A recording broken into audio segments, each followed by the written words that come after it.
J.K. Rowling's Harry Potter and the Chamber of Secrets, Chapter 9, The Writing on the Wall. Hermione தன்னோட விரல்களை உதட்டில் வச்சு Harry and ரானை அமைதியா இருக்க சொல்லிட்டு கடைசி சிற்றறையை நோக்கி நடந்து போனா. அந்த இடத்த போய் அடைஞ்சதும் ஹலோ மெட்டல், எப்படி இருக்க அப்படின்னு கேட்டா. ஹாரியும் ரானும் அவளை பின்தொடர்ந்து போய் பார்த்தாங்க. மோர்னிங் மெட்டல் டாய்லெட் சிஸ்டம்ல இருந்த தண்ணியில மிதந்தபடியே தன் தாடையில இருந்த ஒரு கொப்பளத்தை அழுத்தி கிள்ளிக்கிட்டு இருந்தா. ரான் அண்ட் ஹாரிய சந்தேகத்தோட உத்து பார்த்தபடியே இது கேர்ள்ஸ் பாத்ரூம், இவங்க 2 பேரும் கேர்ள்ஸ் இல்லையே அப்படின்னு சொன்னதும் ஹெர்மைனி அவ சொன்னதை ஆமோதிக்கிற வகையில சரிதான், இந்த இடம் எவ்வளோ அற்புதமா இருக்கும்னு காட்டலான்னு தான் இவங்க 2 பேரையும் கூட்டிட்டு வந்தேன். மெட்டல் உடனே தரையெங்கும் கொட்டி கிடந்த தண்ணியையும் சுவர்ல மாட்டப்பட்டிருந்த பழைய அழுக்கு கண்ணாடியையும் பார்த்து அலட்சியமா தெளிவற்ற வகையில கையசச்சா. அவளுக்கு ஏதாவது தெரியுமான்னு கேளு அப்படின்னு ஹாரி ஹெர்மைனி கிட்ட கிசுகிசுத்தான். என்ன முணுமுணுக்குற அப்படின்னு அவனை நிலைச்சு பார்த்தபடியே மெட்டல் கேட்டா. ஒன்றும் இல்லை அப்படின்னு ஹாரி சட்டுன்னு சொல்லிட்டு நாங்க என்ன கேட்க வந்தோம்னா, என் முதுகுக்கு பின்னாடி எல்லாரும் பேசுறத நிறுத்தினா நல்லா இருக்கும் அப்படின்னு மெட்டல் அழுகையில குரல் தேம்பினபடியே சொன்னான். நான் இறந்து போயிருந்தாலும் எனக்கும் உணர்வுகள் இருக்குன்னு நீங்கெல்லாம் கொஞ்சம் தெரிஞ்சுக்கோங்களேன். ஐயோ மெட்டல், உன்னை யாரும் வருத்தப்படுத்தி பார்க்க நினைக்கவே இல்லை அப்படின்னு ஹெர்மைனி சொன்னதை கேட்டு, என்னை யாரும் வருத்தி பார்க்க நினைக்கலையா, நல்லா இருக்கு நீ சொல்றது அப்படின்னு மெட்டல் அலறினா. இந்த இடத்துல என் வாழ்க்கை முழுக்க துயரம் மட்டும் தானே நிரம்பி இருக்கு, அது பத்தாதுன்னு ஆளாளுக்கு இங்க வந்து இப்ப என் இறப்பையும் நாசம் பண்ணிக்கிட்டு இருக்காங்க. சமீபத்துல உனக்கு ஏதாவது இங்க விசித்திரமா தெரிஞ்சதான்னு கேட்கதான் வந்தோம். ஏன்னா ஹாலோவின் அன்னைக்கு ராத்திரி உன்னோட முன்கதவுக்கு வெளியே இங்க ஒரு பூனை தாக்கப்பட்டது அப்படின்னு ஹெர்மைனி ரொம்ப வேகமா சொன்னா. அன்னைக்கு ராத்திரி இந்த பக்கம் நீ யாரையாவது பாத்தியா அப்படின்னு ஹாரி கேட்டான். நான் எதுலயும் கவனம் செலுத்தல அப்படின்னு மெட்டல் மிகுந்த நாடகத்தனத்தோட சொன்னா. அன்னைக்கு பீவ்ஸ் என்னை ரொம்ப வருத்தப்படுத்திட்டான், அதனால நான் இங்க வந்து தற்கொலை பண்ணிக்க முயற்சி பண்ணினேன். அப்புறம்தான் எனக்கு ஞாபகம் வந்தது, நான் ஏற்கனவே இறந்து போயிட்டேன்னு அப்படின்னு ரான் ரொம்ப உதவிகரமா வார்த்தைகளை எடுத்து கொடுத்தான். மெட்டல் ரொம்ப சோகம் நிரம்பிய அழுகுரல் எழுப்பி காத்துல மேலெழும்பி தலை குப்புற நேரா போய் டாய்லெட்குள்ள பாஞ்சதும் அந்த இடம் முழுக்க தண்ணி செதறி தெளிச்சு அவங்க 3 பேரையும் கூட நினைச்சிடுச்சு. அதோட அவ ஆவி உருவமும் மறைஞ்சு போயிடுச்சு. டாய்லெட் யூபென்ல எங்கேயோ ஓய்வெடுக்க போயிட்டா போல. ஹாரியும் ரானும் வாயை பொளந்து நின்னுகிட்டு இருந்தாங்க. ஹெர்மைனி ரொம்ப சோர்வா ஒரு தடவை தோலை குலுக்கிட்டு, உண்மையா சொல்லணும்னா மெட்டலுக்கு இது கிட்டத்தட்ட மகிழ்ச்சியா தான் இருந்திருக்கும்னு நினைக்கிறேன், சரி வாங்க போலாம் அப்படின்னு சொன்னா. மெட்டலோட கதறலான விம்மல் சத்தத்தோடவே ஹாரி அந்த பாத்ரூம் கதவை மூடிதான் இருப்பான். சரியா அந்த நேரம் பார்த்து பயங்கர சத்தமான ஒரு குரலை கேட்டு தூக்கி வாரி போட்டு 3 பேரும் குதிச்சு நின்னாங்க. ரான்! படிக்கட்டுகள்ல ஏறி வந்துகிட்டு இருந்த பர்சி வீஸ்லி மேல் படிக்கட்டுல உறைஞ்சு போய் நின்னான். அவன் அணிஞ்சிருந்த பெர்ஃபெக்ட் பேட்ச் விளக்குலையில மின்னுச்சு. அவன் முகம் போன போக்க பார்த்தா அவன் பயங்கர அதிர்ச்சியில இருக்கான்னு தெரிஞ்சது. அது கேர்ள்ஸ் பாத்ரூம், அங்க என்ன பண்ற அப்படின்னு சீற்றமா கிசுகிசுத்தான். சும்மா பார்க்க வந்தோம், ஏதாவது துப்பு கிடைக்குதான்னு அப்படின்னு சொல்லிட்டு ரான் ரொம்ப சகஜமா தோலை குலுக்கினான். கோபத்துல அவன் கொதிச்சு போய் நின்னது வலுக்கட்டாயமா ஹாரிக்கு மிஸ்ஸஸ் வீஸ்லிய ஞாபகப்படுத்துச்சு. முதல்ல இந்த இடத்த விட்டு கிளம்புங்க அப்படின்னு கோபமா கையசைச்சபடியே சொல்லிட்டு அவங்கள நோக்கி வேகமா நடந்து வந்தான்.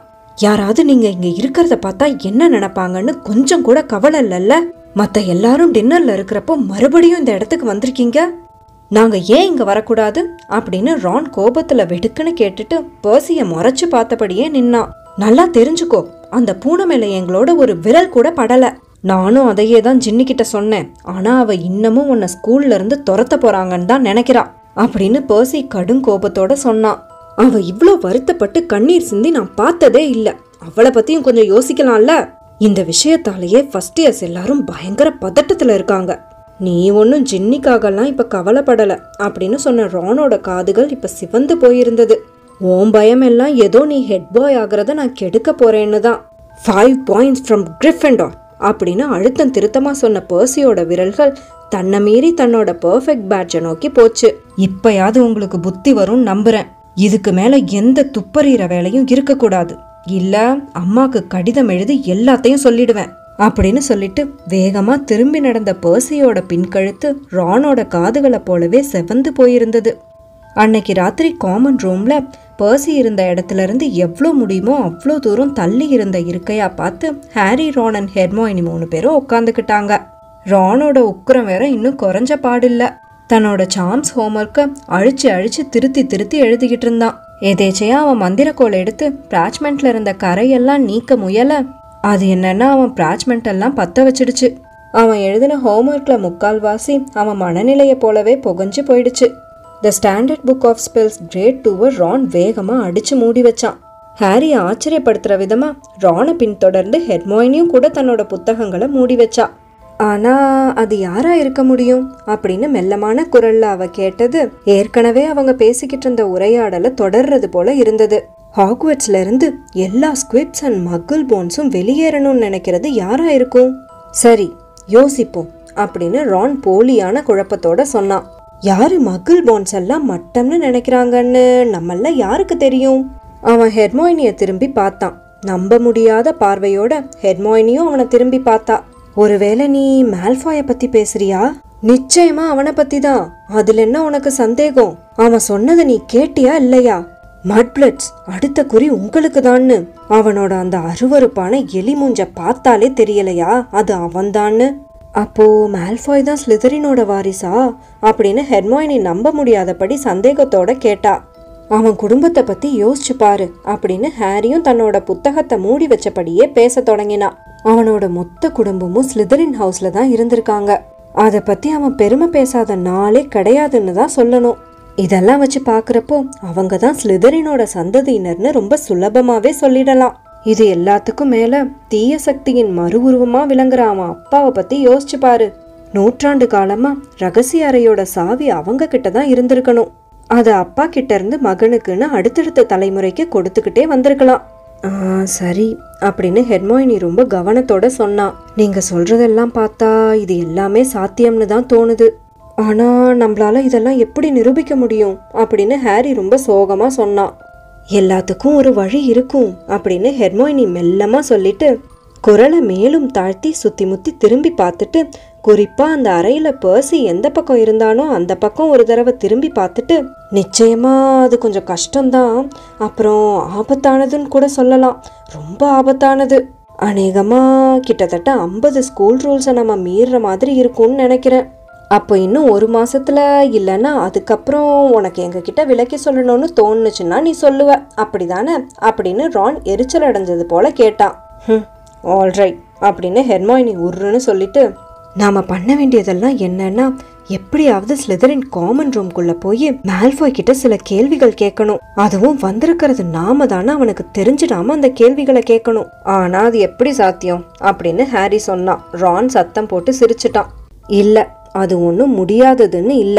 நமக்கு தேவையானதெல்லாம் என்னன்னா பாலிஜூஸ் போஷன். என்னது அப்படின்னு ரானும் ஹாரியும் ஒருமித்த குரல்ல கேட்டாங்க. சில வாரங்களுக்கு முன்னாடி ஸ்னேப் அவரோட கிளாஸ்ல குறிப்பிட்டு சொன்னாரே. போஷன்ஸ் கிளாஸ்ல ஸ்னேப் சொல்றத கவனிக்கிறத தவிர எங்களுக்கு வேற வேலை இல்லைன்னு நினைச்சிட்டியா அப்படின்னு ரான் முணுமுணுத்தான்.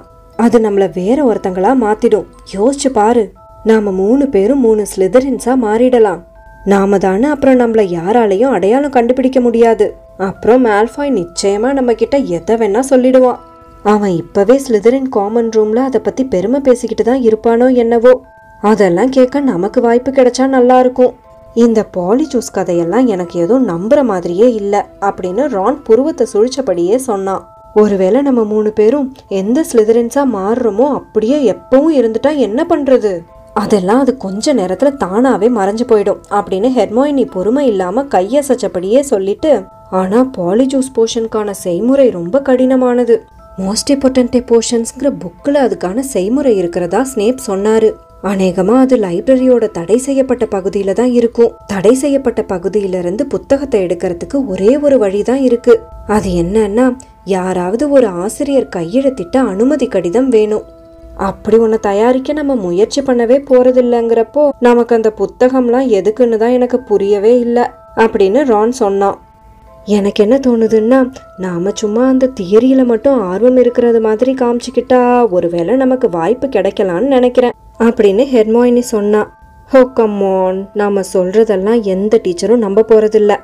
அப்படி நம்பணும்னா அவங்களுக்கு சுத்தமா புத்தி இல்லாம தான் இருக்கணும் அப்படின்னு ரான் சொன்னான்.